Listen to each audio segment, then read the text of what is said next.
Hello, everybody, and welcome back to Talking About Birds, the only Cardinal podcast that, like Mason Wynn, isn't in the top 3.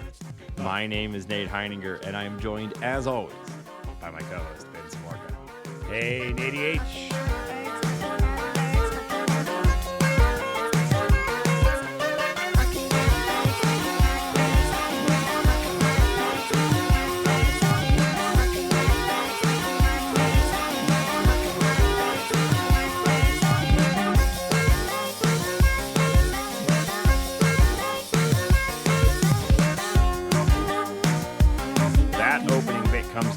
Via the bird scored from C70 about a week after.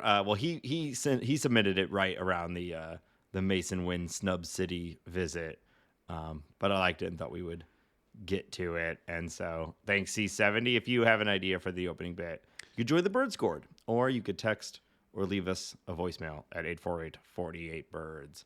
Hambone. Gobble gobble, baby. It's Thanksgiving. It's Thanksgiving. Ah, yes. Thanksgiving music is on the radio. We gonna have a good time. Wow. Look at this. Excitement for a holiday. It's a new Ben. He's got a blue hat and a blue shirt. He's locked in right now. Hey, I like to eat, Natey. Gobble gobble. Put on my pilgrim hat. I buckle my hat onto my head as they did many years ago, and I eat a turkey. Yeah, what's the buckle on the hat doing? Were their hats constantly popping off the tops of their heads and they had to buckle them on? Well, you have such a gargantuan melon that I can't believe you've ever found a hat that was too small for you. So for the rest of the world, yes, like gusts of wind, if you're outside working, whatever, yeah, a hat could fall off your head. I know that concept is like blowing your mind, though. So coming in hot today. Yes. I just avoid hats. Although I did get a choo-choo hat the other day, and you actually saw me wearing the choo-choo hat. You ran an errand in your choo-choo hat. I did run an errand. I forgot I was wearing my choo-choo hat, but I wear it with You looked pride. like my special little nephew as we went out for a trip. I got like a. We talked about it on the show when we went we rode that little choo-choo out in. I didn't realize it was from that. Oh, wow. Yeah, it was bought from a real choo-choo store. Wow. Which by that I mean like a tent set up next to the choo-choo train. That sounds real, like a real choo-choo store to me. That's exactly what I would expect. Yeah. So I've got the choo-choo hat there. Molly actually bought it, but it just looks so good on me. I wear it. And I forgot that I was wearing it when we went to the bar to get pizza and a drink. And you know what? I make my choices and I stick with them. Heads were turning. Yes. Well, they all thought I'm assuming they all thought they were late for their train. Or worried that it was canceled because the conductor's there in the bar. I was going to say, rarely does the train come to you. But yeah, that may be the second one. So it's Thanksgiving. Well, we're, of course, recording the night before Thanksgiving. Party night, right? We're going out and getting lit tonight. Yeah, I definitely used to do that the night before Thanksgiving. Yeah. Are you still going out to the meeting up with high school friends? I think was the big thing. No, I stay in Denver for Thanksgiving. I don't travel back, so maybe I would if I came back. It may but no, we tried revving our engines up and doing that a couple of years ago. Yeah. And then we went to this hole in the wall bar, and we were all like, this sucks. And kind of stayed out till 11 and had some beer and then went home. It's not. Yeah. There is certainly a point where you get where your favorite bars and restaurants are made worse by more people being there than better, and this is sort of the worst night for that. Yeah. Well, it's amateur night, right? It's not that I'm like a bar fly or anything. I was gonna say the pros, we do all the drinking during the day. So on Mike on Wednesday records. Yeah. Yes. I know what you're talking about. But yeah, no, not my game really anymore. Yeah. Yeah, I haven't been for a while either. Not sure it ever really was my game, but I definitely was there for a while. I remember some fun times at the Atomic Cowboy Sure. on Manchester. Yeah. Nailed it. It's back. It's back now. As it's still called Atomic or something, but it was Are gone they for a still while. doing 50-cent stags? I don't think so, but I don't know. I hope so. Really made me feel like a baller back in the day. So, Ben, I this movie or this podcast is basically during the off season becomes like a half movie podcast, and so Yeah. a couple things I wanted to talk to you real quick before we get into Cardinal stuff, and of course celebrating Thanksgiving, our nation's most sacred holiday. Mashed potatoes, yeah. I hope you are recording this and releasing this. I am obviously recording this. Yeah. This is a podcast. Okay, I meant I guess as like a song. Oh, Yeah. okay. Yeah. Yeah. You could be the second hottest record to drop in the last few days. Me and Kenny. Yeah. So one baseball related thing, I just thought this was kind of interesting. So I watched a movie with the kids called Ultraman Rising, which I had never really heard about. And the only reason I bring it up, it was an okay movie. But the plot centered around a guy who is he's playing for the Los Angeles Dodgers. He is the best baseball player in the world. Cool. They say he has Is it Shohei? He has a 420 batting average, which is hilarious that they chose 420. Yeah. And he has like 650 stolen bases in like 3 years or something like that. He's the best baseball player in the world. And he has to go back to Japan and play in the Japanese leagues because he's also a superhero. And he's trying to balance. He has to go play baseball because he's a superhero? No. So I guess I'll have to explain a little bit more. So his father was Ultraman, a superhero. And all he ever wanted to do is play baseball. And so he became the best baseball player in the world and was playing for the Dodgers. And then his father got hurt and had to retire as Ultraman. And so he has to return to Japan to be Ultraman. But because he plays baseball and wants to continue playing baseball, he joins the Japanese league. Okay. And for a kids movie about superheroes, baseball is a huge part of this show. Like we're watching him playing games. He's like he's like teaching it's a kaiju movie, so he's like teaching a kaiju how to play baseball. He's doing like interviews with people about baseball. You meet the baseball like it is a major part of the film. And interestingly, when they're talking about the best player of all time, he does reference Shohei Ohtani. Oh, okay. Which is, I was like, this seems like they're just made a cartoon about Shohei Ohtani. Right. Well, and I had not seen like Ohtani, really like he's obviously a global superstar, but for him to be like referenced directly in a kids movie, I thought was very interesting and does start to show the like breakout that he's having. That said, this was a movie specifically about Japanese baseball players, so it's still like, if ever there was a thing that was going to mention Ohtani, it'd be him. But still, like a kids movie about baseball referencing Ohtani, I just thought that was kind of interesting. I'd say it's quite interesting, Nathan. Wow, thank you. I would not necessarily recommend this movie to just other adults. Sometimes kids movies are good and worth watching. This one, it's fine. If you like kaiju stuff, there's some cool art, but it's really long. It's no movie, let alone a kids movie, should be 2 hours and 5 minutes long. Wow, you just staunchly feel that, like Lord of the Rings, cut it down, Make it 6 films. Now, obviously, oh God, obviously there are exceptions, but in general, I'm a huge fan of a 90-minute film. You know what I mean? We love it, folks. We really do. Yeah. And I also watched Top Gun Maverick, which you and I talked a little bit about. Love a Lego sequel. Ben, I have to ask you, what's your call sign? You're going into you get to pick your own call sign. Ben's size, as I give him an improv prompt here, he's not ready for. I mean, I feel like it's already chosen for me. And yeah, it's I not was gonna say something I really identify as, but other than ham bone, which is clearly and obviously your call sign. What's your call sign? It's gonna be food related. Maybe just something as simple as burger sounds good. I feel like that's quick to the point. Sure. Starts with a B. At burger, Delta 1. I don't Burger, know. check your 6. Yeah, right? Like, that's pretty good. Yeah. I die in the first act, though, for sure. Of course. Burger dies. Mm-hmm. He was burning the candle at both ends, and you see that at the scene at the bar. And then he dies in the first act because an equipment failure. Yeah. But at the end of the day, they do it for burger. They do it for burger, and then I get like a fade away on the credits. Yeah, they did it for burger. What about you, Nate?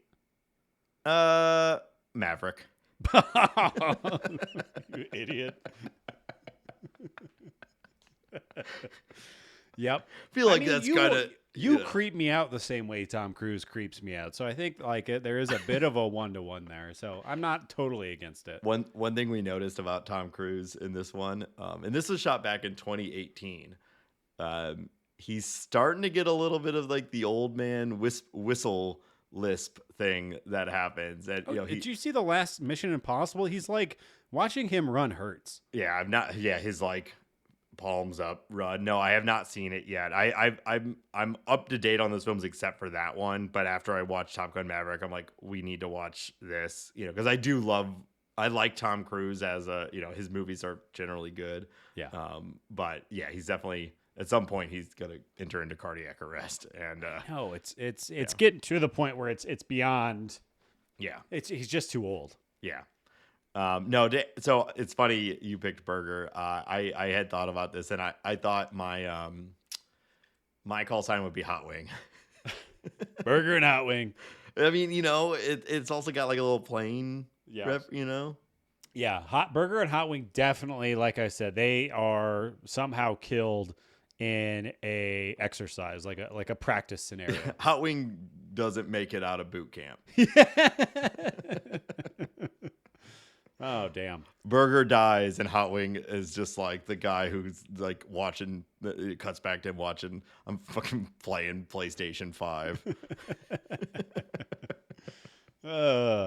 You'd be great at it, though. High scores all around. Yeah, thank you. I did decide after watching Top Gun that I am going to join the military. There's nothing that would stop you from doing that.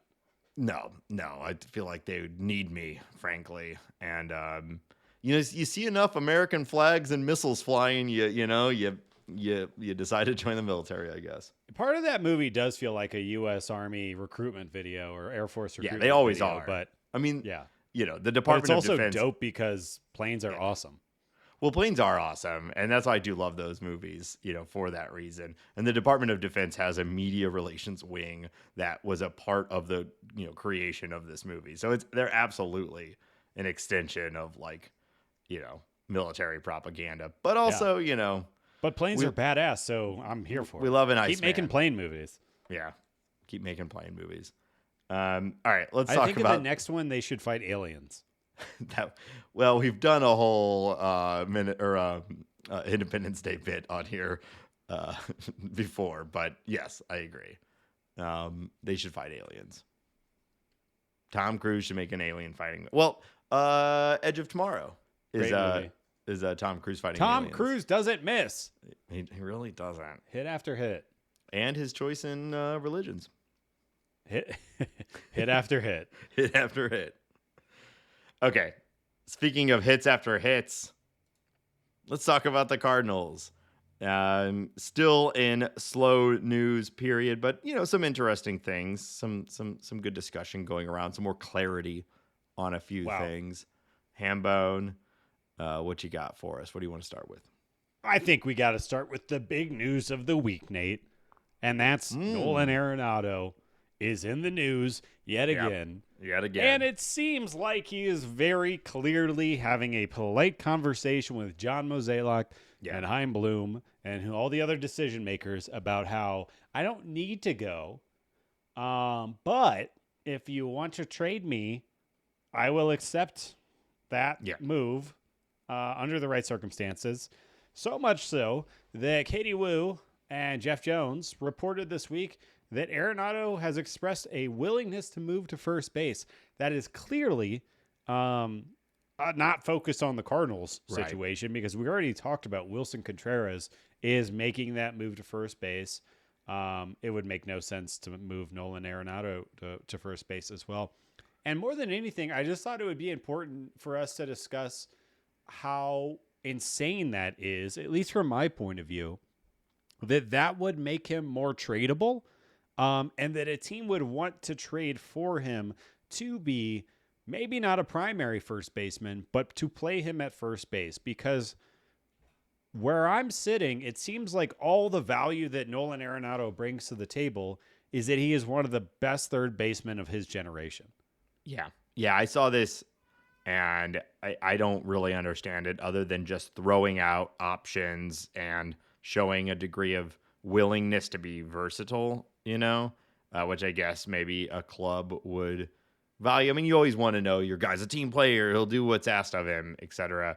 But we were questioning if Wilson Contreras could be valuable offensively as a first baseman, and we're expecting Wilson Contreras to have around a 900 OPS. Nolan Arenado is coming off of a 700 OPS season. Right. He could always bounce back. We do, he's young enough to still have some really good years in his bat left. But you're still gambling on that at this point.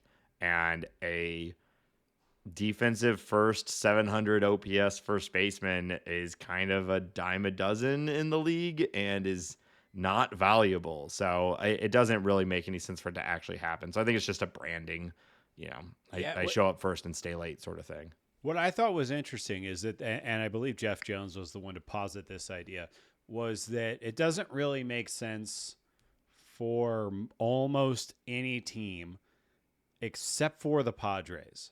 And that's because the Padres have Manny Machado and him and I guess Matt Chapman or Ryan McMahon maybe there's only a couple of guys in the league who would take third base over instead of Arenado.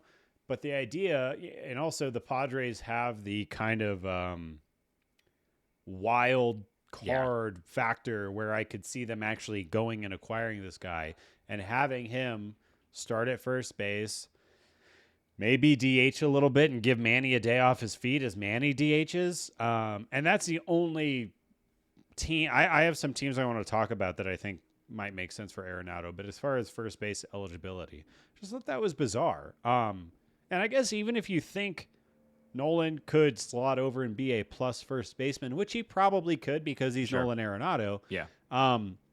Where's the value there? I'm not sure. I'm not sure anyone really cares about that. No, I don't think so.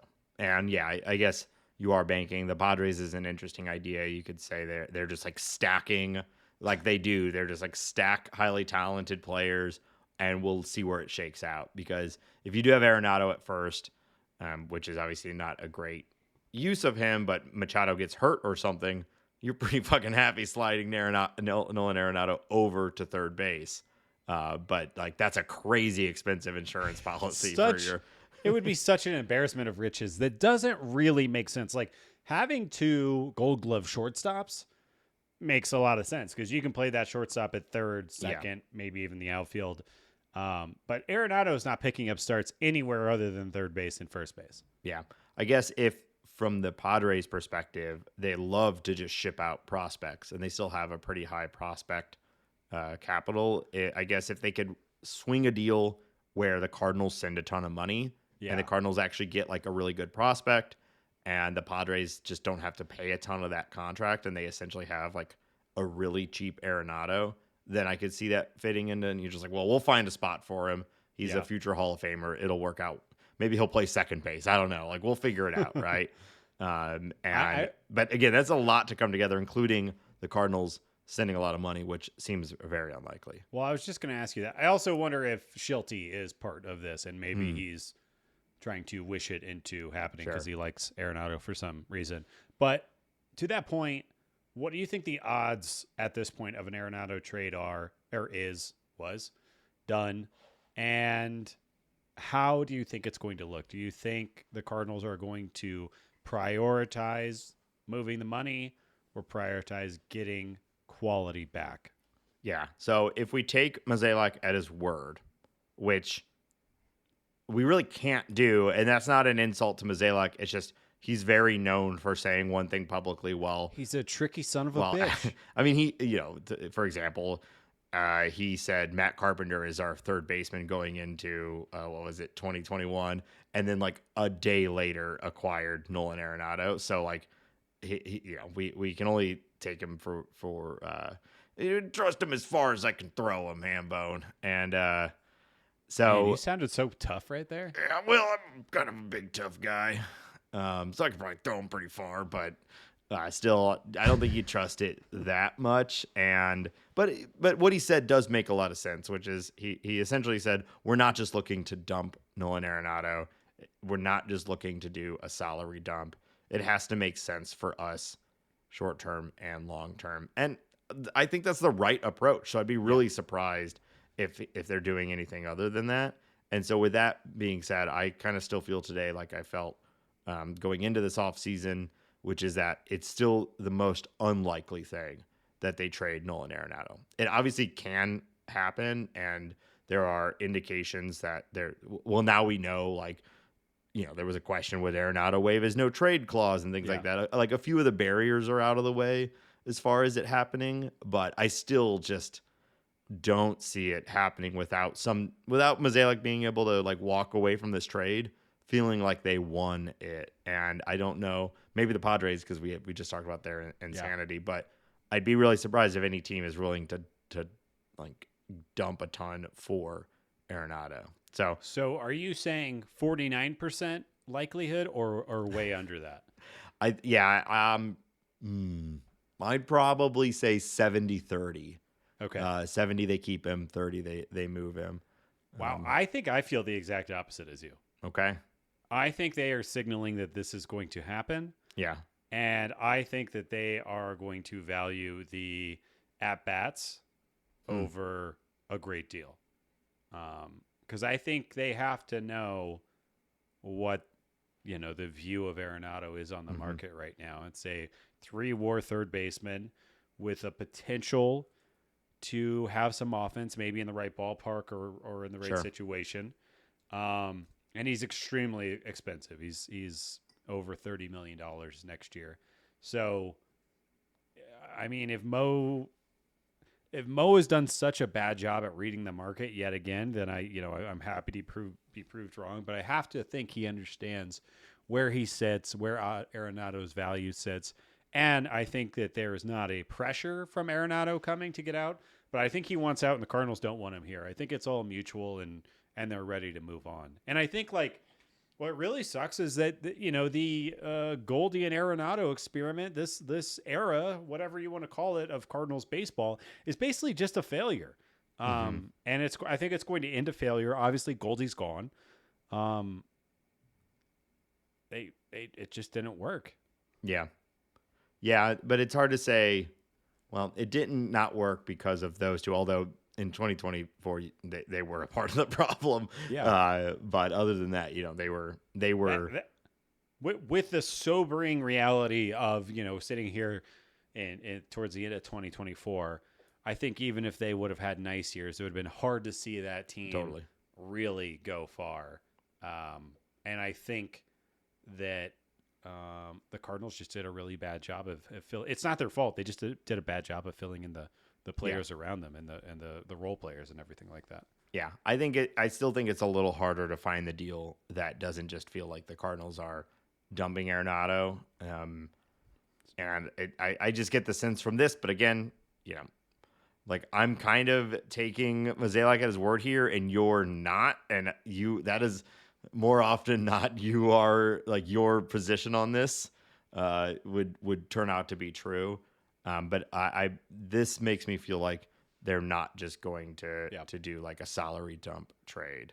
Because it's one thing to like say, oh, we're testing the market, we're seeing. It's another thing to say we're not going to do a salary dump sort of thing. So I guess you have different definitions on what sort of value is and what you get back from him. And they may be able to spin even like a trade for like a AA prospect with some upside as not a salary dump. So they can spin all this however they want. But I don't know. I'd be surprised at this point. Well, let's talk about that.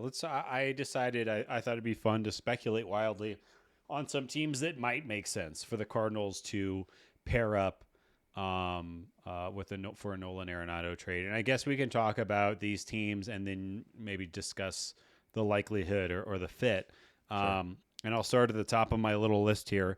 The team, one of the teams who I think could be very likely in play for the services of Nolan Arenado is the Detroit Tigers. And I say that because their third baseman, everyone who started at third base for them last year, totaled for .9 FWAR throughout the entire 2024 season. Obviously, that's not very good. Right. The guy that was mostly starting at third base for them was Matt Vierling, who is an outfielder and kind of like a utility player. I know he's a bit of a StatCast darling. Maybe he'll be more than he is right now. But I don't think he's the future of third base. Right now, Jace Young, prospect of some high regard, is projected to be their starting third baseman. Maybe that's the path they decide to go. And outside of that, there's not really anyone else in the mix. This is not a great defensive team, and they don't really have that like grizzled, gutty veteran that has been there, done that, like really anywhere on their team. Their entire team is pretty young. They obviously took a big step forward last year as far as the standings are concerned. Maybe they want to go make a splash and bring in somebody who fits that kind of Miggy role, that mentor role, but is also a contributor. And third base, like I said, is a pretty big hole for them. So I get a lot of what you're saying, and I think obviously he would be an improvement for them. Love me some Arenado, but been there, done that, I don't know. And gritty leadership, I don't know. Those are not the things that we hear about him on this team, and he's not really ever had a deep playoff run. So if they're trying to sell, if they're looking for a guy to go out that has that, Arenado's not that dude really, right? So he obviously wonder about that because I feel like I have seen a lot of people on the interwebs are throwing weird kinds of shade about Arenado's suspected leadership and as if they know what he's like in the clubhouse and everything like that. And I'm not here saying that like, I don't think he's grabbing guys by the collar and saying, hit ball harder, dude. Like we're trying to win. Dude. Hit ball. But I do think like I said, like I'm looking at the average age of this team and everybody's 23 or 24 or 25. Yeah. Like Matt Vierling is kind of the old guy and he's 28. There's Javier Baez, but obviously he's like essentially a non-player at this point. Yeah. I wonder. Yeah. Well, and for sure, like, especially compared to something like that, a future Hall of Famer, one of the best players of his generation, like there's just an inherent, veteranness to that kind of doesn't really matter if he's out there telling people to hit ball hard, just probably his approach to the game and his day-to-day. I mean, we know he's like a manic trainer and all of that. So I'm sure that would have some positive impact.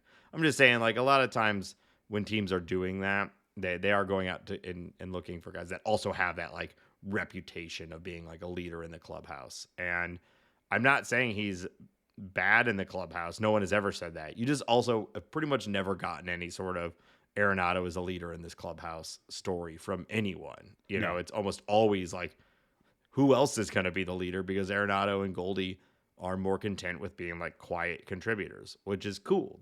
You need that on your team, but it's not the, stand in the middle of the room, hoorah, Wilson Contreras, even a new bar type of thing. I do think that Arenado, as we've watched him very closely over the past few years, is a weird guy.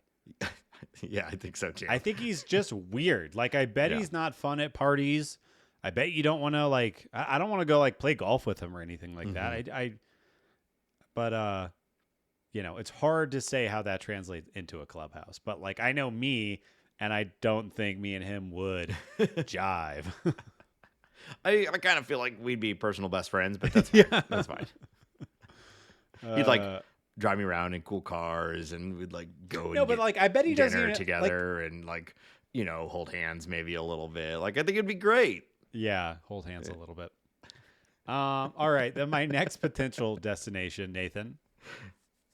Yes. The Seattle Mariners. Uh-huh. Their primary third baseman was Josh Rojas, who hit 226 with a 339 slug. He's a fine defender, but he's just not a very good player. I think he is really more of a utility guy. He's also off that roster going forward. Their projected starting third baseman is Dylan Moore, who is basically like Josh Rojas, just like a little older. They have a team that is clearly built around pitching, and they have some fantastic defenders. Victor Robles, Julio Rodriguez, Cal Raleigh, J.P. Crawford has done some nice things. What if you bring in one of the best third basemen in baseball to help out Gilbert, Castillo, Kirby, Miller, Wu, everybody else on that pitching staff, and, give them a vacuum over there? Yeah. You made essentially the same argument with our game last week for them signing Alex Bregman, right? Yeah. Although this is even more about defense than it is about like adding the thump and all that. But they clearly have a gigantic opening at third base. And yeah, I mean, I could see it with you and I have been talking about the forever dream of the mega deal with the Mariners that give us one. All we want is one. We are not going to get one of those guys. No. Deal.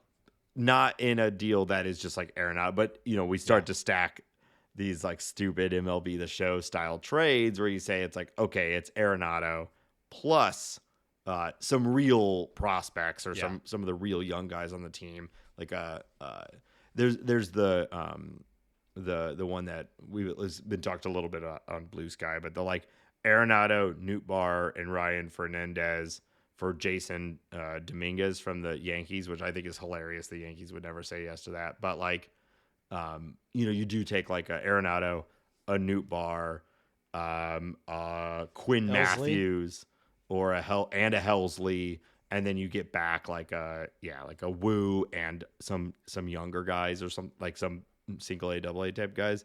You start to see where that could maybe make sense, and there's probably a bunch of money. Like these are highly complicated trades, which is part of why I think the Arenado thing is still the less likely. But you could see it. I think he fits really well on that team, and that ballpark is trash for hitters, so it'd be even worse for him out there. But if they wanted to lean all in on pitching and defense, then you couldn't go better than getting Arenado. Which they probably should do, because they've shown year in, year out that they can't really get offense going, at least with their current roster. And I mean, that roster that I just read off to you is pretty stuck in stone, at least the first 4 or 5 guys. Yeah. So yeah, I don't know. I think that would be interesting. Also, like, I'll throw out the name Emerson Hancock.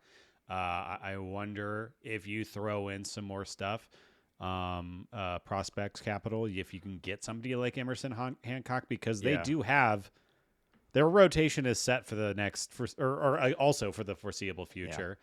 Though you can never have too much pitching, and Hancock is a guy that has had a high ceiling, but he also just hasn't really done it yet consistently. So I'd see him more tradable than a Wu or Miller, a Gilbert or pretty much any of the other guys. Like, I don't think anyone is getting Logan Gilbert ever. No, well, especially after last year. He's like top 5, top 10 pitcher in baseball now. I'd say top 4. Yeah. I don't know. So there's like no way you're getting him, but maybe some of the guys below it. Could be top 3. Could be. All right, let's do this. Okay. Scooble. Next team. Scooble, look at him winning the Cy Young, man. Don't you wish they would have traded him to us for no reason, like you've been calling for years? Well, I was asking them to do that when he was injured, and the Tigers were a faint whisper of a team. I mean, I'll give you have been saying Scooble's going to be awesome for a while. No, you're not alone in that call, but I feel like I was the only one saying it. Yeah. Even Scooble, he hit me up on Twitter and was like, "Thanks, man. I was hanging out with Arenado the other day, and we were talking about that. when Scooble hit you up? You're gonna hate my next team, Nathan. The Yeah, I know. Los Angeles Dodgers. So the Yeah. reason I'm putting they really this need to out there- reload. You know, they need to reload. We'll talk about the Snell thing later this episode. But the position was split basically 50-50 by Muncy and Kike this year. And the way I'm kind of looking at this is that if Gavin Lux can't figure it out, which I think they're going to keep trying it. Obviously, the guy's got a super high ceiling. He was one of the best prospects of the past 10 years. I think he had a overall 70 grade at one point. And maybe they'll keep trying. If they don't play him at second, and if Mookie is truly going to be the shortstop of the future there, you could move Max Muncy into second base, which he's played in the past, and then do a Dodgers, bring Nolan Arenado home to LA, and supplant him at third base for the next 3 years. And the Dodgers are the kind of team that if they get great defense, that's fine. They don't really need any one player to be anything. They have everybody. 5 MVPs on their team, 4 MVPs on their team, Yeah, potential MVPs on their team. They kind of just won a World Series in what felt like uncontested. Yeah, I mean the Padres series was good, so I don't want to, yes, But after that, it was smooth sailing for them. It was. Yeah, well, and they have an incredible. I mean, it's the same stupid bullshit with the Dodgers. Of course, they have the prospect capital, or they have the money. They could do this if they want to. You can make all the arguments like you just did. It's just a question if they decide if that's the best case, the best use of their money and resources, or should they just go sign Alex Bregman, or trade for anybody because they have everything. So I don't know. It's so hard to predict. Not do anything because they're fine also. Because they're fine. Yeah. And they're going to go get Roki Sasaki. And, like their bigger need is pitching, though they just did a big thing there. And they didn't even have that big of a need because assuming Yamamoto's healthy this year. And Ohtani's coming back. And Ohtani, I don't want to talk about the Dodgers anymore. Let's go on to the next one. This is a team I can get behind. Okay, this next one I think Cardinals fans wouldn't even be all that mad about. But what about the Kansas City Royals? The Royals had Maikel Garcia start there for 157 games. He only put up 1.1 F4. I think you and I think decently highly of Maikel Garcia. He is a toolsy son of a gun. Yes. He is fast. He's got a great arm, good defender. It's only been a few years in the league. The good thing about him is that he is a guy that can play shortstop, second base. I could see him picking up starts in the outfield. He's supremely athletic. So if the Royals kind of wanted to make that move and kind of keep pushing towards relevancy, they could put a massive upgrade in at third base and then have, they also just traded for Jonathan India, which we'll talk about later, but Bobby Witt, Pasquantino, Perez, and then put Arenado in there, hitting fifth or sixth, and then obviously playing stellar third base. They could make a lot of sense for the Royals. Yeah, I mean, they are in push-in mode, and, it's expensive, but Arenado's only there for 3 years, so you could argue that, like, a small market team like this, this is the time for them to go and get a higher dollar guy, and assuming they can get the Cardinals to, offset some of the cost, it gets even more attractive.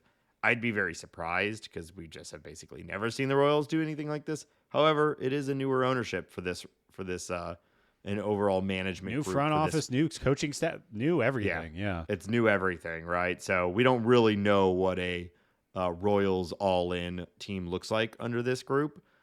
So it'd be quite a shock. And also, like, a note on Maikel Garcia. Yeah, I really like him. He had an uneven year. On the surface, it looks pretty bad. But if you look at him on StatCast, there's some deep red there. He's doing some stuff really, really, really well that he needs to make a few more adjustments. But I'd be surprised for a team that is so analytics heavy as the Royals. I think they know it. There's a reason why that dude played every single game and is probably going to play every single game for at least another year before they decide, okay, maybe he's just always he's one of those weird versions of a player that underperforms their underlying metrics. But he looks like a guy who could hit 20 home runs, steal 50 bases, and bat like 270 if everything, pops And right. play a stellar third base. Yeah. So Potentially. I don't think they want to move him off just yet. But that's just me. And I could be we could end up being wrong about this dude, but I think he's pretty good. All right, final team I thought was worth throwing out there was the Blue Jays. Last year they had seven different people play third base. Ernie Clement, you know him, Nate? Oh yeah, Ernie Clement. Bert. That's Bert and Ernie, right? Yeah, the tall one, right? Or no, the short one. Short one. Yeah, come on. Yeah, I don't know. Yeah.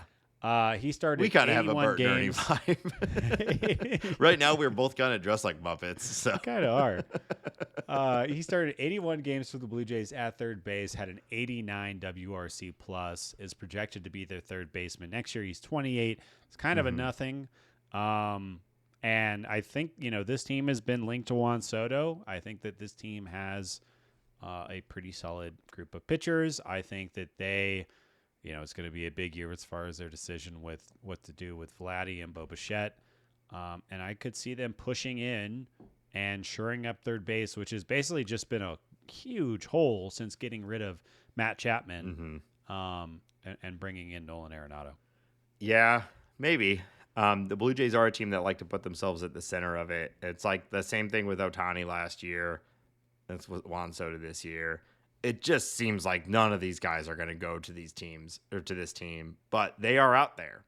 They're meeting with them. Remember the whole thing with the plane last year? So stupid. Yeah. So, I could see them that they have that willingness to do sort of like the big star-studded move sort of thing. And I bet they're feeling a little bit window closing. Gossman's only getting older. Like you said, Vladdy's about to be a free agent. Bichette might be done. I don't know. That was a... I don't believe that. I think last year was a weird year. I think he's been more than last year, though, man. I heard an Andrew Benintendi comp, and it's hard not to see some corollaries there. I think you're wrong. I think he'll be fine, and I think he'll figure it out. He's 26 years old. Mm-hmm. I know, but he's been it's been rough. Yeah, I think he'll be just fine. And yeah, I think that's hit us up if you have other thoughts. I think, of course, there are other possible destinations. I was really just trying to find teams that have big third base problems that might be motivated, but hit us up on Blue Sky or whatever if I missed anyone big or if anyone else makes sense. Yeah. I think it's a good list. I'd be really surprised if it ends up being any other team on here than who we already talked about was the Yankees, which you did not include on this list, but we kind of went into. Yeah, we've talked about that a lot. I didn't want to rehash that. Yeah. Totally. Okay, so Nolan Mozeliak, this is something that he tends to try to wrap up pretty quickly. So hopefully we get an answer to this sooner rather than later. But there has been some other movement going on around the league you want to talk about. Yes, we have dear friend of the show, Giovanni Gallegos, a.k.a. DudeWaffles, as you have coined. I don't know how to feel about this exactly, but he just signed with the Los Angeles Dodgers. He has a minor league contract. Just seems very likely that they will help him, that he will be in the major leagues pretty soon.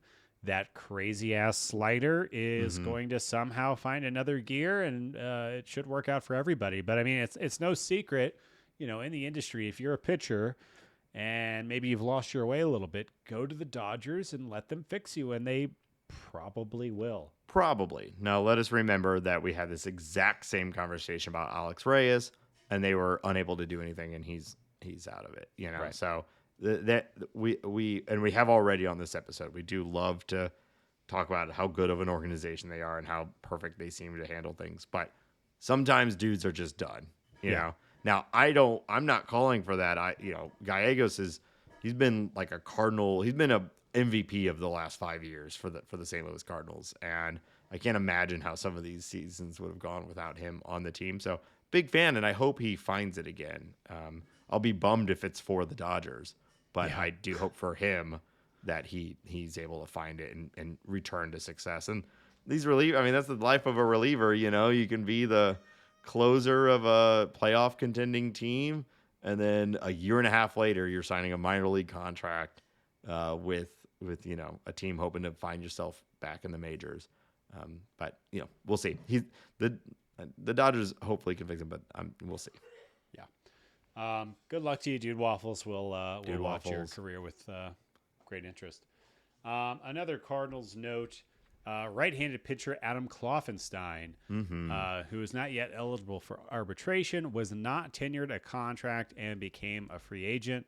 In 2024, he did not pitch after July 9th when he left a start in AAA Memphis after just 3 innings and was later diagnosed with a shoulder injury. So Kloffenstein, that's somebody that we've been talking about ever since we traded for him. Somebody who I think had some fastball profile that we were into. I know that when we had Kyle on last, he was outlining how it could go well for Kloffenstein. He's a big, tall guy, big fastball, but no longer a part of the organization. And obviously that shoulder injury seems to be a huge part of that decision. Yeah. Yeah. You hate to see it, which I know is usually said in like a flippantly way. You hate to see it. But you do hate to see Are it. you responsible for this somehow? You sound culpable all of a sudden. Well, the other day when me and Arenado were hanging out, no, I wish him well. Seems like a cool dude. Hopefully he can recover and, who knows, maybe come back to the Cardinals. Yeah. Next thing on the Cardinals news docket, there has been some scuttle about the Cardinals acquiring Alec Bohm. If and when Mr. Arenado ships out. And I guess before I let you talk about this, I'll give my 2 cents on this. Okay. I don't think that there could be a worse fit or a worse deal or a more nonsensical deal. So if there's any validity to the thought of Alec Bohm coming over, I don't know, maybe John Mozeliak should be ripped out of his chair sooner than later. I know that he had a fine year last year. He had a really great first half where he looked like he could be a batting title type guy, but he has very little pop. He's not a great defender, and I think that I would much rather see what Donnie or Gorman or even Walker or J.J. Weatherholt or Alec Burleson, see what they could do at third base over seeing what Alec Bohm would bring to the table for us. It seems as though the Phillies are shopping him. I would just say don't fall into that trap, St. Louis Cardinals. Yeah. I kind of said as much on a previous episode as well. I'm not particularly interested in acquiring him. He did have... It's one of those weird things where it's like, I don't really... Why do they need him? And then if you actually put him on the Cardinals in 2024, he's like the best player on the team. Yeah. So we need to keep some context there that...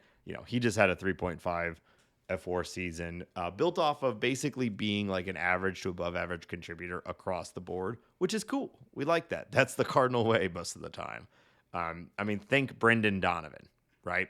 It's basically like another Brendan Donovan with slightly less defense and maybe a better hit tool. But even that, if you look at StatCast, but he gets on base less too. Yeah, but if you look at StatCast and you just like flip back and forth between Alec Bohm and Brendan Donovan, there's a lot of similarities. There are some differences, but like they're pretty similar players. And that's cool. If we could clone Brendan Donovan and just have 2 of him, I think we'd all be pretty happy with it. But I think I'd much rather see what the Cardinals have in a J.J. Weatherholt, keeping space for Gorman, stuff like that, than spending whatever resources you would need to get Alec Bohm. Because I imagine because of that year, they're not trying to dump this dude. They're trying to maximize return on a guy who just had a really good year. Yeah. And it just doesn't make any sense for the Cardinals to be in that market right now. I know it's a rebuilding year for the Cardinals next season, but there are some interesting names that were out on the non-tendered lists this week. And I'm just going to list them all. And if you want to pick out 1 or 2 that you want to talk about, we can do that. But Patrick Sandoval, not list them all. List all the ones that I thought were interesting. Sure. Patrick Sandoval, Austin Hayes, Kyle Finnegan, Jordan Romano, Brendan Rodgers, and our old buddy Dylan Carlson. Just to start at the end there, little surprised to see Dylan Carlson untendered. But at least we can all chill. We can all relax on the narrative of the Cardinals sending off another outfielder who busts out with the Rays. He spent 2 months unless they with re-sign them. him, of course. Yeah, of course. But still. So, best wishes to Dylan Carlson. It doesn't make any sense for the Cardinals to bring him back at this point, though. I don't know. I wouldn't be the most unhappy if they brought him back on a minor league contract. It's a developmental year, Nate. I know, right? Like, let's start it over again. But I'm not sure if I'm emotionally ready. Yeah, to go through that again.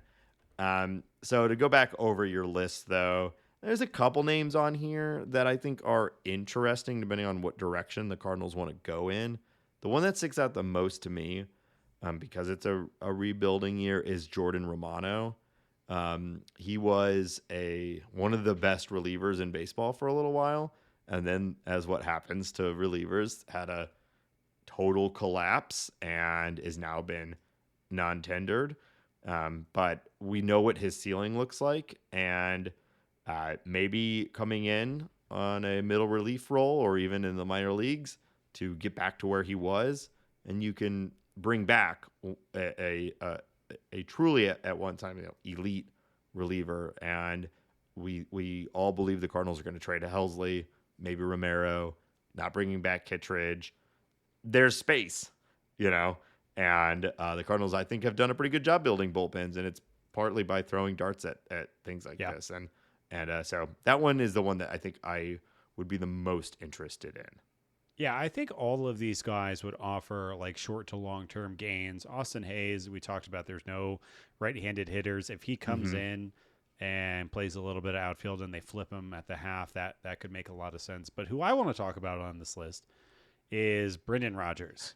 I was wondering, you've watched more games in person of Brendan Rodgers than any other guy on this list, and frankly, most players that we've ever talked about. So, how does Brendan Rodgers fit onto the Cardinals, considering our current issues with kind of exactly this guy? I know a lot of people are going to say, Ben, why do you want to take a Rocky? He can't hit in Coors. How is he going to hit here? Ben, he's an infielder. We don't need another infielder. He's a right-handed hitter. Oh, maybe we need that, but maybe not on the infield. And I hear all those things. And I say, calm down, person who's on the other end of me speaking. I'm not calming down. I'm saying all of those things you just said. And that was me saying those things. Is go pull up Brendan Rodgers 2022 baseball savant page. And boy, oh boy, look at all the red up and down. This is a guy that has is a great defender. He has solid contact. He doesn't strike out a lot. He hits the ball hard and has been plagued with injury after injury after injury. And I think that if you got him out of Coors, if he is a new scenery type candidate, and if you let him pick up starts over the infield, I'm not saying that he needs to be a starting job, but you could catch a little bit of lightning in a bottle, giving him some time, taking the pressure off, not making him be the offensive savior of one of the worst offensive teams in baseball, that he might be able to click and figure it out. And I just think he's a much better player than he has been able to prove for numerous reasons. And a lot of those are injury. And then I also just have no faith in the Rockies' developmental ability at the major leagues. Whereas as the Cardinals, we have unlimited faith in the ability to develop at the major leagues. I know it's easy to dunk on the Cardinals, Sure. and you referenced how much Rockies baseball I watch. It is apples and oranges. Even though the Cardinals have all these failings, I mean, the Rockies can't play the game right. They just can't play good baseball. And this is a guy who I really like. He is a third overall pick a handful of years ago. I just think there's a ton of talent. And I'm not saying he's going to come in and hit 25 bombs and play an amazing third base or whatever. But I think this is a type of talent that I would take a chance on, having watched him as much as I've watched him. 2022 was a long time ago, Hambone. You know, we were listening to Super Gremlins by Kodak Black. You don't know who that is or what that song is. Where is he now? You know, Kodak Black? I don't know. He's out of jail now. He is. Shivers by Ed Sheeran was top of the charts. Ed Sheeran sucks. That's how long ago it was. You're just listing artists you've never heard of. Oh, actually, you've probably heard of Ed Sheeran. I know both of these guys. Come on. Okay. Easy on Me, Adele. Yeah. One of the biggest songs of the year. She's just basically retired. She's out of the game. And you want to bring back someone from this long ago? He's 27 years old. He'll be 28 at some point next year. He's not an old man. And I think he is an organizational failure on the Rockies. I think we need to remember how highly touted this guy was. And I think... You might say he was First Class by Jack Harlow. First class up in the sky. See? We don't even remember this. We all remember As it that was. song. It was the song of the summer. As it was, Harry Styles. I hate Harry Styles also. Mm-hmm. And yet you want to go back to this time. I don't understand what point you think you're trying to make. You're just Googling the Billboard of 2022. No, I just know these things. Oh, okay, yeah. Whatever. All right, I'm done. When he comes to St. Louis, he's going to be feeling... You're clearly not listening to when he make comes this to impassioned St. plea. When So he we comes could to just St. move Louis, when he comes to Go St. to Louis, the ad break. he's going to be feeling those heat waves Go by to the glass ad break. animals. Go to the ad break. I hate No, I all right, yeah, let's just go to the ad break. If you agree with Ben, let us know. If you think we should ghost him like Justin Bieber, then let me know. you and- should be murdered in your sleep. Well, hey, if you like this show and you want to support it, consider joining our Patreon. Patreon.com/talkingaboutbirds. We bring this show every week to you. It's Thanksgiving. I could be basting a turkey right now. But instead, I'm hanging out with this guy talking about birds. And if you want to support that sort of dedication, consider joining the Patreon. Patreon.com/talkingaboutbirds. Patrons of any level get access to the Bird Score. Great place to come and roast us. That's where we're getting one of our intros. We have a channel called Roast the Hosts.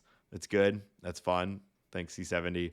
Yeah, it doesn't hurt our feelings at all. No, we don't cry sometimes. You want to talk about the Cardinals, talk about the hot stove that is heating up. Get away from social media and hang out with some cool people. You can do that by joining the Bird Scored through our Patreon. You can also tell your friends and family about the show. Podcasts still primarily spread through word of mouth, so we really, really appreciate every time we talk about talking about birds.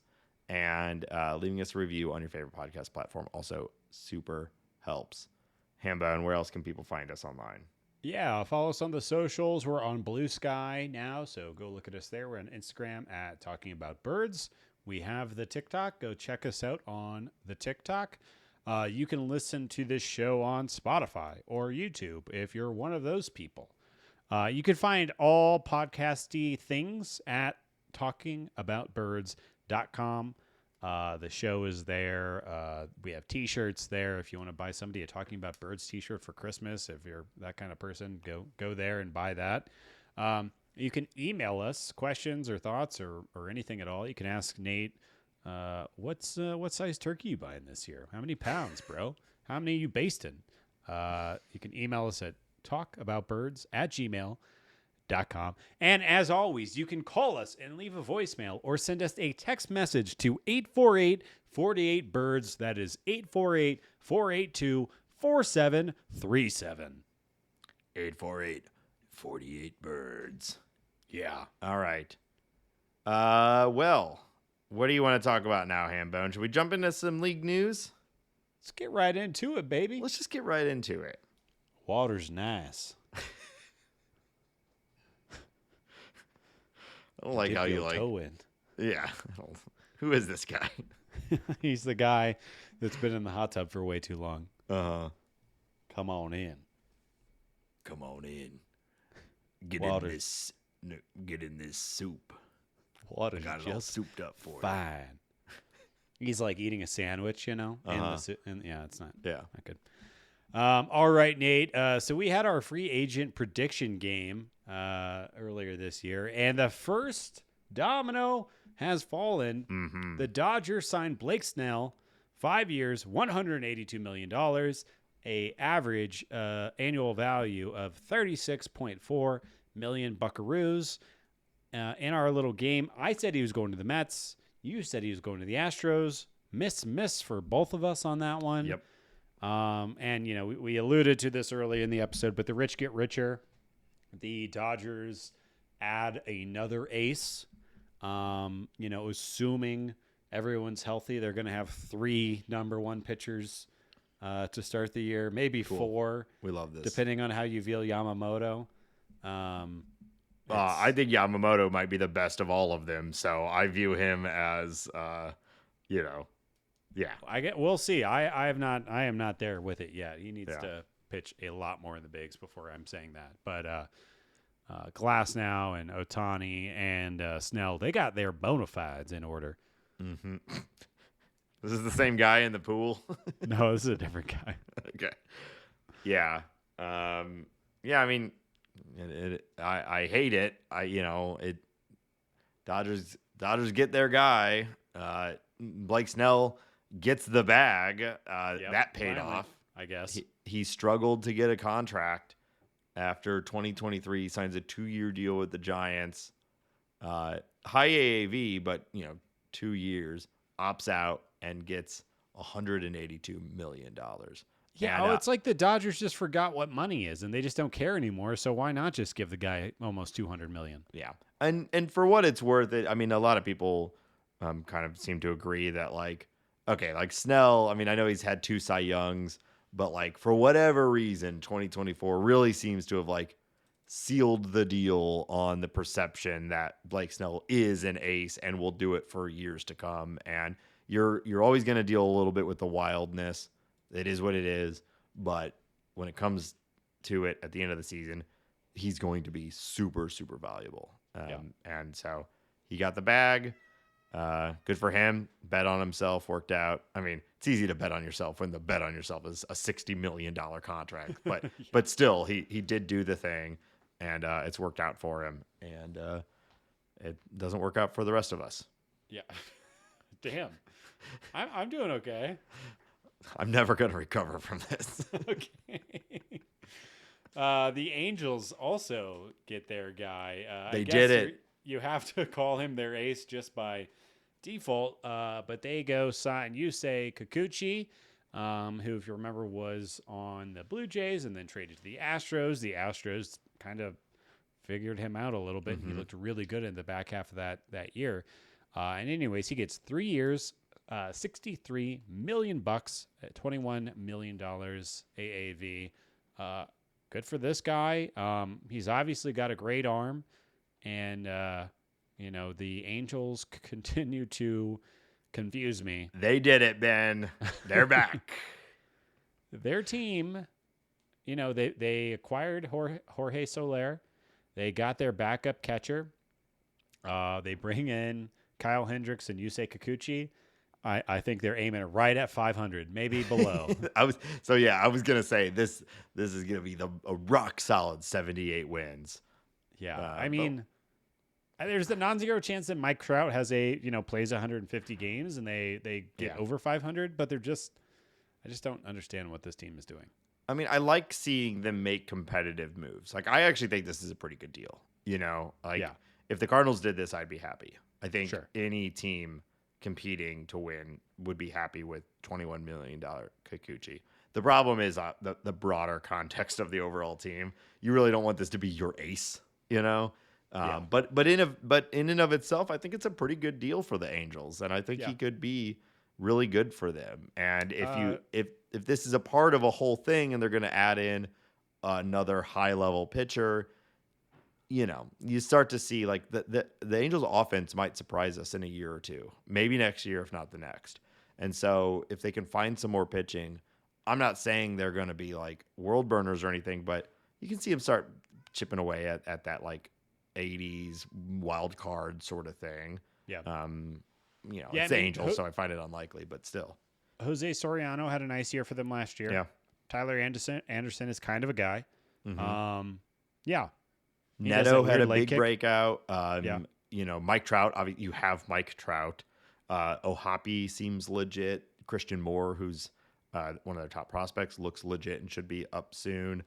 Joe Adell might have started to figure it out last year, or at least get to the point where he could be a contributing big league player. So, Yeah.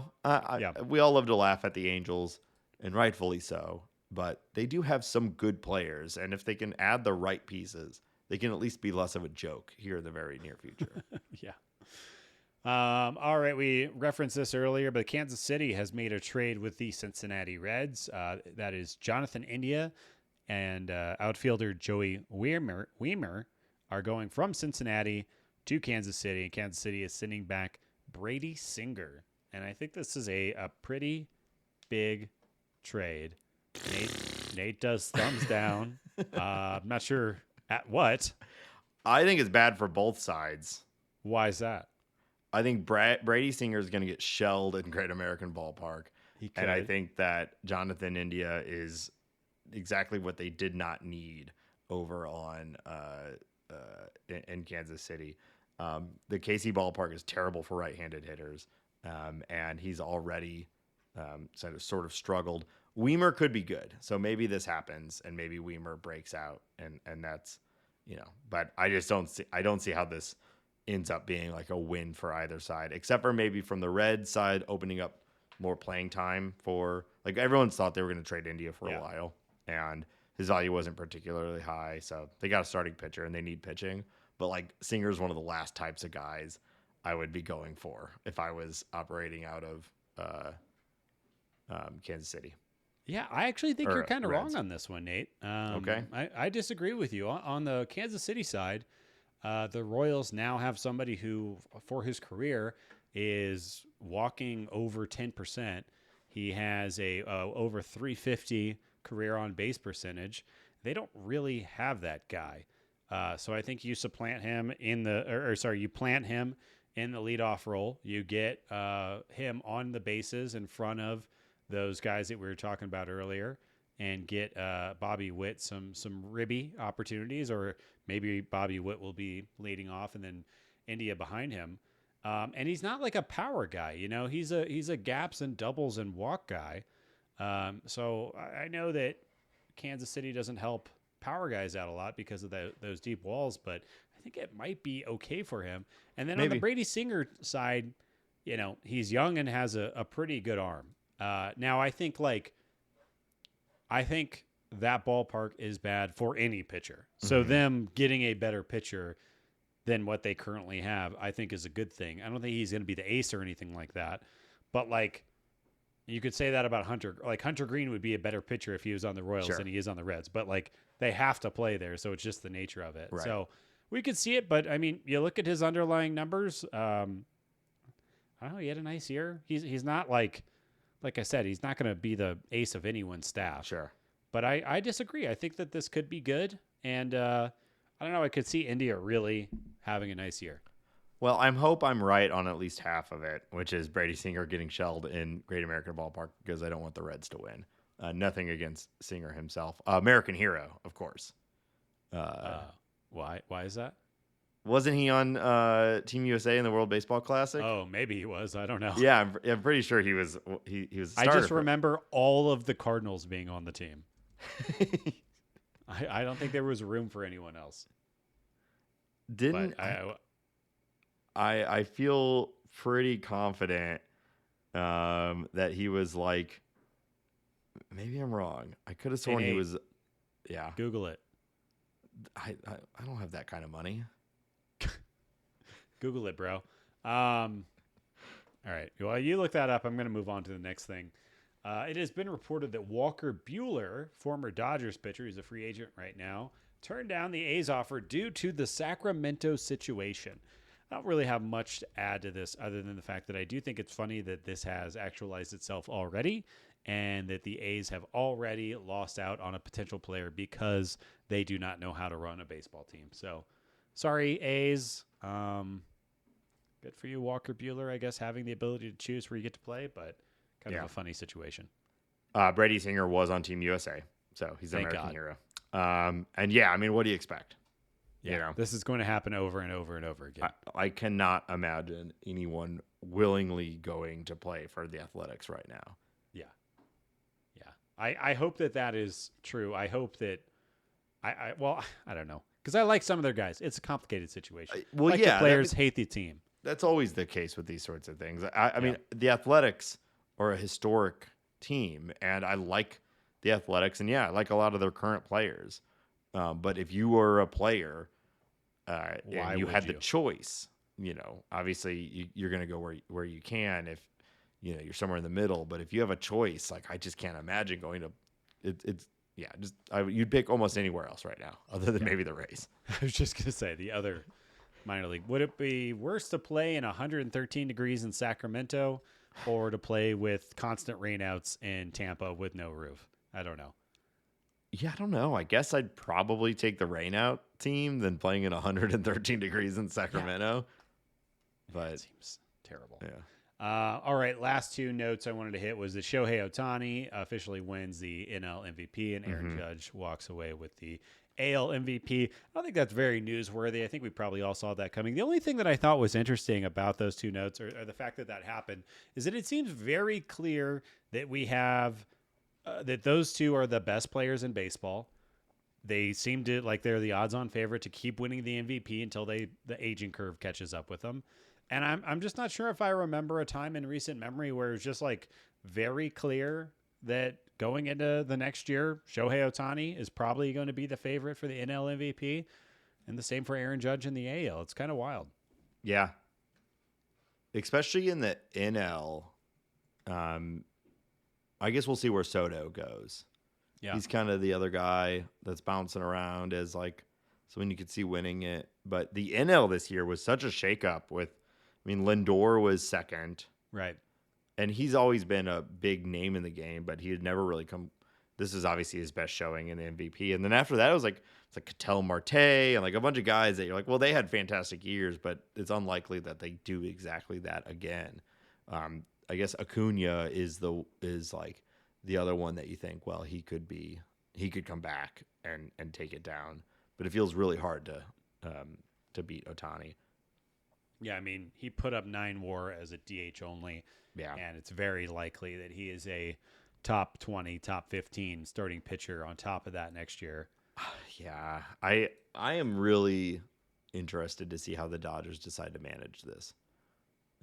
Because they just got 9 WAR out of a dude who was just an offensive player. Obviously, he's a stellar pitcher, but that's also when he gets hurt. And so how long do they let that go? Like how, if he gets hurt again, do you think they're going to clamp down on him? Yeah. Or are they going to limit him as a starter in a way that he wasn't in the past? Like, I'm sure they're thinking about these things because obviously in the back of their mind, they're thinking 14 WAR season, and they're also balancing that with missing half a season, Well, and it's hard to say because players are always changing and making adjustments and getting better and getting worse, and little things are slipping and sliding all the time. But he has, if you look back, I'm flipping back and forth in between his hitting and pitching numbers. He has never had a single season that totaled up as well as this year totaled up. He's had some very close, but he's never been as good of a hitter, obviously, when he was pitching. And then, just is it better for him? The argument you're saying, is it better for him just focus on one thing and be the best in the world at it? Yeah. I don't know. Or stick him in right field. Yeah. And because part of the reason he was a DH only this year is he also, while doing all this, was rehabbing from Tommy John. Yeah. Which is insane. And so what if you just stuck him in right field where he's probably an above average right fielder, if not elite, because it's fucking Shohei Ohtani. And you just say, sorry, dog, we know you want to pitch, but you just hit 56 home runs and stole 53 bases and hit 310. And we want that. And we just signed Blake Snell and we have Yamamata. Like, we're good. And Roki Sasaki's coming over. And Roki Sasaki, we're good on that. I would imagine these conversations were had before he signed, though, and there's probably some commitments here to letting him do what he wants. And yeah, I mean, if you remember, he has a part of his contract is if Andrew Friedman leaves the team, he can opt out of his contract. So I think, I think that Ohtani has all the power in the world, and I think if he wants to keep pitching, he's going to keep pitching. Probably. But and how are you going to say no? And also, there's probably, if it doesn't work, does he have the wherewithal to make that decision on his own? I don't know. He is hard to predict. He is unlike anyone else in baseball. So I don't know. But it's amazing. Yep. All right. That's all I got for league news. All right. Hambone, I got a new one for you. Okay. It's Thanksgiving. I've got a list of things, and you're going to rank them. That's right. We're entering into the rank tank. Was that a splash? Yeah, I can't do the sound effects with the thing anymore, so I have to do it myself. That was very good. So we got sets of 3 here, and you have to rank them. Okay. We're going to go back and forth between Thanksgiving-related items and baseball-related items. Okay. All right. I'm ready. And you can rank this using whatever criteria you want. This is your ranking. That's what I was going to do either way. So yeah. All right. Turkey, ham, chicken. Turkey, ham, chicken. Turkey, ham, chicken. I'll put chicken at the top. Wow. Which I know will disappoint many people out there. I was going to say, this is a crime. Ham in the middle. Yeah. And turkey on the bottom. And honestly, give me that as a sandwich. Chicken, ham, turkey. Does the order on the sandwich matter that much to you? Oh, are you insane? Yes, it does matter. Okay. But yeah, I don't really like turkey. Just doesn't have a lot of flavor. I will say, Buddy Gordo is smoking a turkey, so I'll report back on how that goes. Deep fried turkey is good, but just roast turkey, not usually my jam. Yeah, I do agree that it's kind of the highs are high, but everything else after that, it's like kind of bland. That said, like a deli meat turkey sandwich is what I eat for lunch like 80% of my life. How old are you? What do you, what? Yeah, you take... I know what you do. No, I class it up a little bit. But yeah, I just like a good turkey sandwich. Okay. That's cool. Then you go to recess. I mean, I like, that's what I ate when I was like in middle school. I like it. It's good. All right. Okay. You know what I had today for lunch, Nate? There's a lot of eyebrow work while you were asking me that question.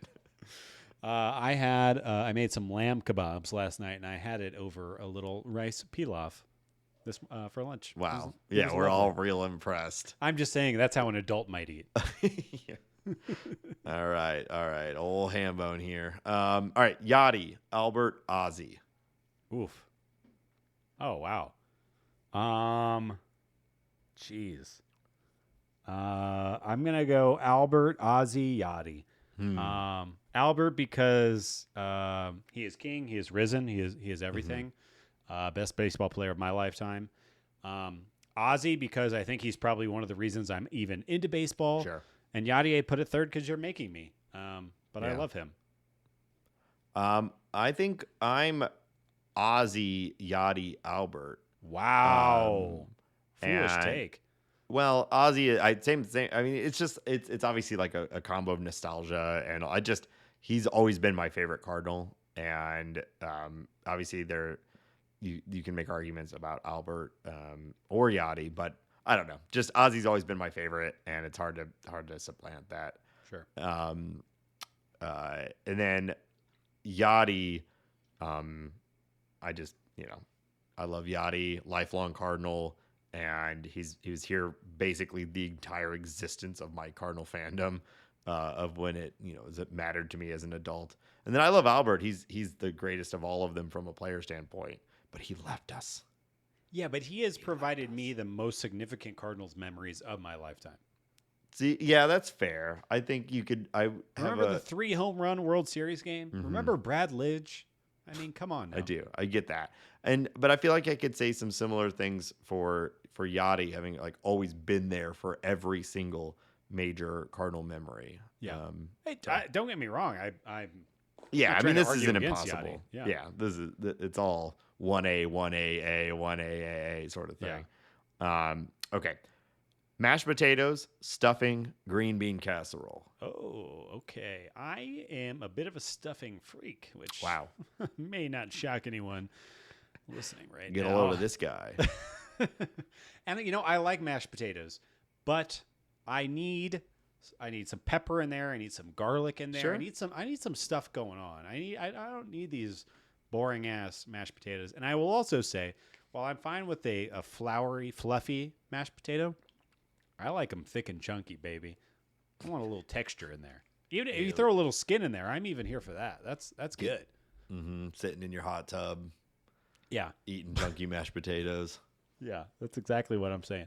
So I'm going to go stuffing, mashed potatoes, green bean casserole. I don't really like green beans unless they're like very specific preparations, but I'm not a green bean freak. And I'm not a big casserole guy either, if I'm totally honest.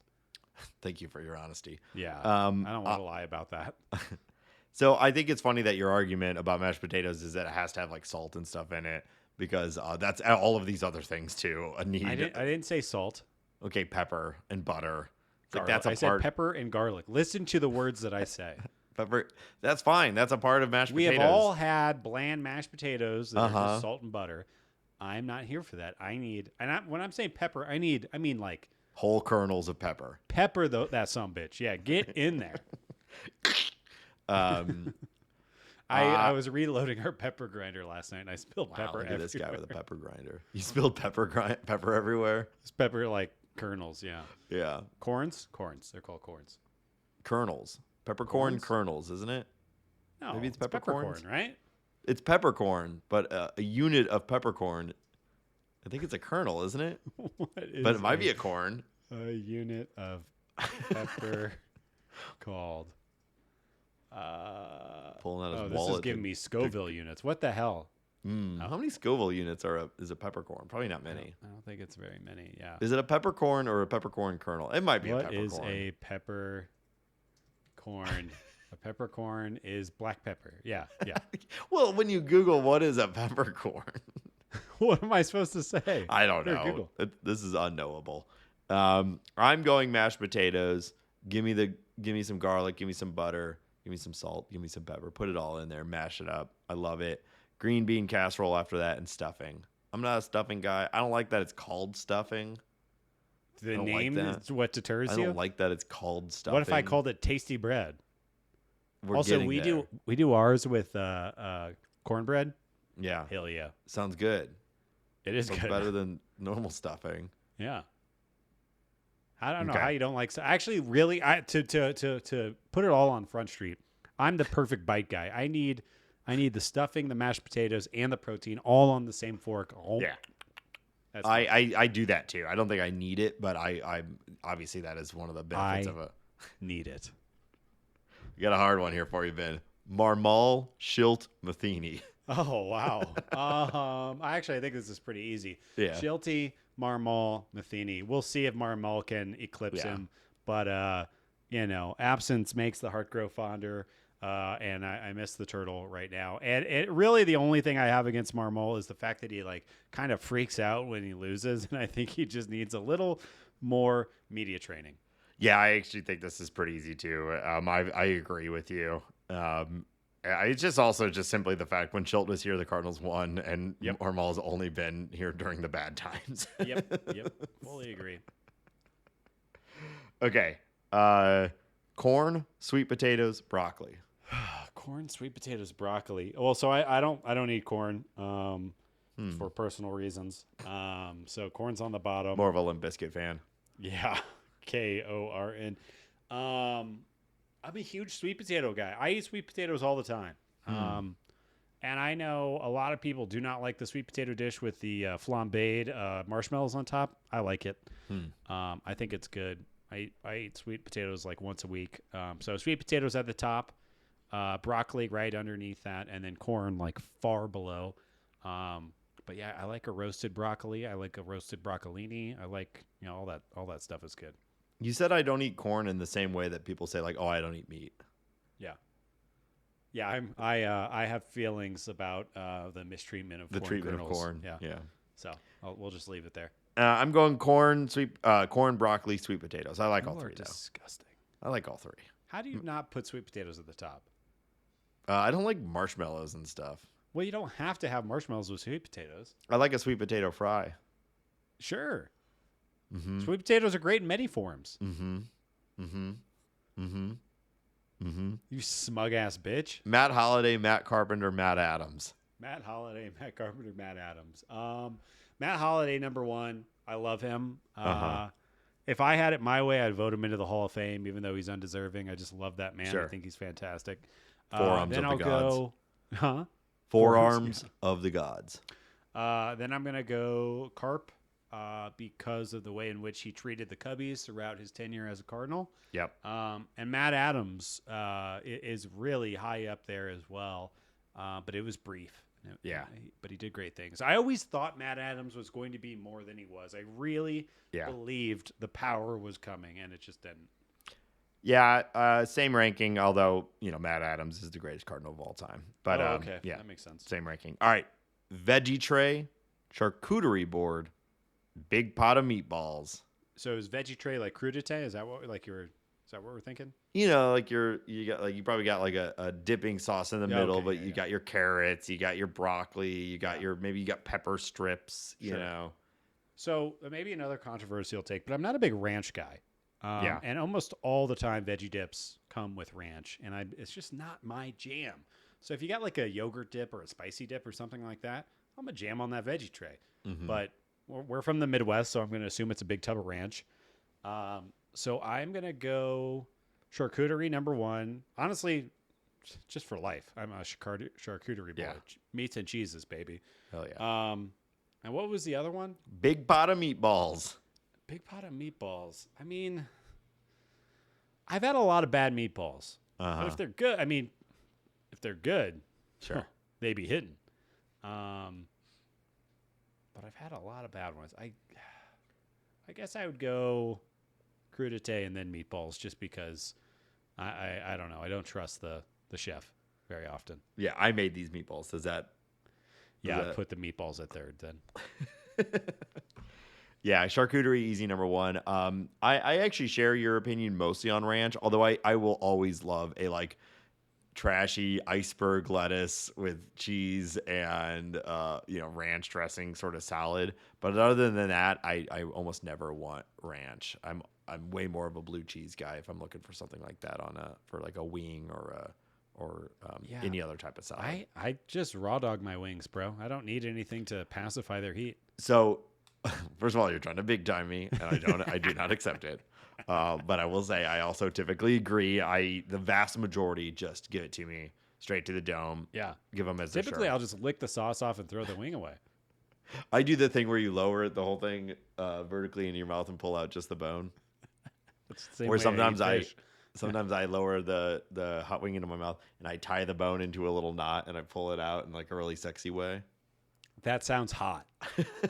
Gross. That's the we've been talking about bonus content for patrons. That's the bonus content. All right. The next one, I don't mean this in a sexy way. You have to rank first base, second base, third base. Not in the like tee kind of way. Okay, I guess first base is number one because you got to get on base to start it going. It doesn't. It just you got to get it going. Yeah. Third base because it's hard to get there. And second base, I'll just leave out in third place because I feel like it. Okay.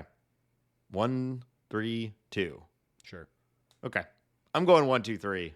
Cool. I like things in order. All right. Final one for you, Hambone. Pumpkin pie, apple pie, pecan pie. Oh, mamma mia. Classic Italian pies. I was still thinking about meatballs. Mamma mia. Pumpkin, apple, pecan. Do you say pecan? Pecan. I don't know. I think pecan's more fun to say, maybe. Pecan? So, yeah, I say pecan. Pecan is okay. It's a little molasses forward, which is not my 100% jam. I would probably go pumpkin, apple, pecan, if I had to. But I'll eat them all. I'm not prejudiced against any pies. Pumpkin, Yeah, I think sometimes I would take an apple over a pumpkin. Like a really good apple pie with a scoop of vanilla ice cream. Oh, that shit is banging. But then a really good pumpkin pie with whipped cream as tall as the pie itself. Yeah. Just a huge I think pecan is definitely always third, although I do enjoy it from time to time. Yeah. And then apple and pumpkin, it's hard to pick. Yeah.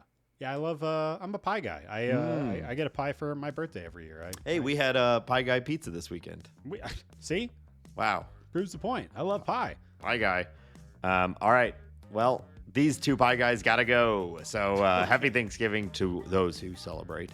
And I hope you all have a wonderful holiday time. And we will be back next week, as always. Probably going to be an even slower week for Cardinal news, but who knows? Maybe Mosaic's got something up his sleeve to rip off in the first week of December.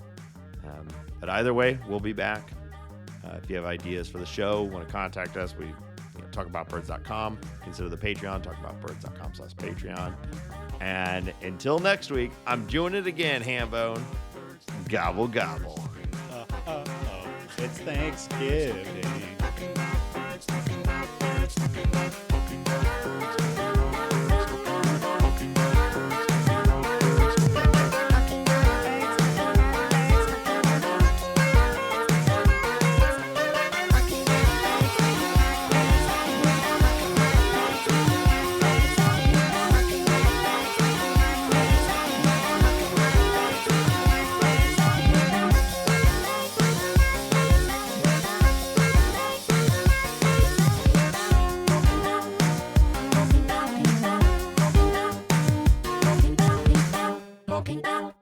Food. Yeah, because I eat like a man, not some little baby bird bitch. What the fuck are you talking about? Peep, peep. Yeah. I don't eat like a baby bird bitch. Hey, You're a baby bird. I don't eat like a baby. I had 2 bites I eat like of a this man. apple. Oh, my tum-tum. Yeah, sometimes an apple makes my tum-tum hurt, but I don't Yeah. eat like a baby bird bitch. Okay.